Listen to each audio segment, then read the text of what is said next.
talaga siyang tao. Sinasabi ko sa inyo. Alam mo yung typical na bata, kinakain muna yung palaman bago yung biskwit. Ayun.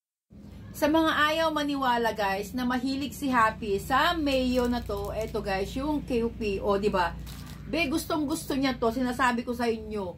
Gustong gusto ni Happy to. Happy! Ayan, nakikita mo yung sarili mo. Gustong gusto ni Happy to guys. Kasi nga, real egg siya. So, ayan. O, ayan o. Gusto na niyang kainin. Hindi mahilig si Happy guys sa mayo. Sa real mayo, yung mayo na binibili namin, hindi siya mahilig dun guys. Pero dito guys, gustong gusto niya to. Tignan nyo, di ba? Eat mo na. Ganyan siya, dinidilaan niya hanggang sa maubos niya yan. Tapos, pag nadilaan na niya ng bonggang-bongga, ngangat-ngatin niya yan. So, be, kinukuha niya yung palaman.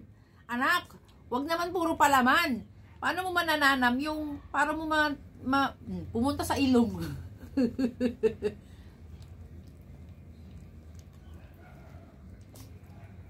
Guys, kinukuha lang niya yung palaman. Anak, wag naman puro palaman. Wag mo akong ipahiya. Kainin mo yung biskwit. Hindi niya kinakain yung biskwit ngayon mga mima. Ano yan, pinapasikat mo na puro palaman lang ang gusto mo? Anak, ngat-ngatin mo yung biskwit. Anak, kainin mo yung biskwit, sayang. O, diba?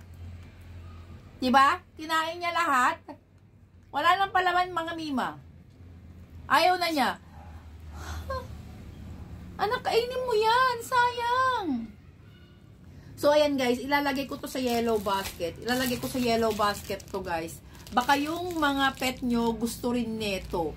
Kasi kumakain na siya ng Skyflakes o di kaya Fita. Yung mga biscuit. Be, para na siyang tao. Para siyang baby na tao. Ilalagay ko sa yellow basket to ha. I-check out nyo na. Ayan. Check out nyo na guys. Kainin mo na anak. Huwag mo na kasing dilaan. O, ayun. Kinain na niya guys. Diba? Para talaga siyang tao. Sinasabi ko sa inyo. Alam mo yung typical na bata, kinakain muna yung palaman bago yung biskwit. Ayun. Ganun si Happy.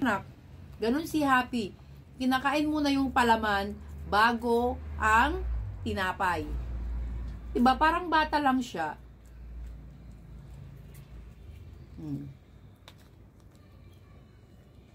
And nasasali na rin siya guys na gamitin yung ngipin niya kasi hindi niya ginagamit yung ngipin niya guys pag kumakain siya. Diretso lunok. Pero nung dahil dito sa QP na to guys na mayo, pag pinapalaman ko sa mga biscuit, nagngangat-ngat na siya. Ginagamit na niya yung ngipin niya. May use na siya. So, i-check out mo na yan, Mima. Ilalagay ko lang sa yellow basket. I love you, anak. So, ayun lang guys. Check out na kayo mga Mima.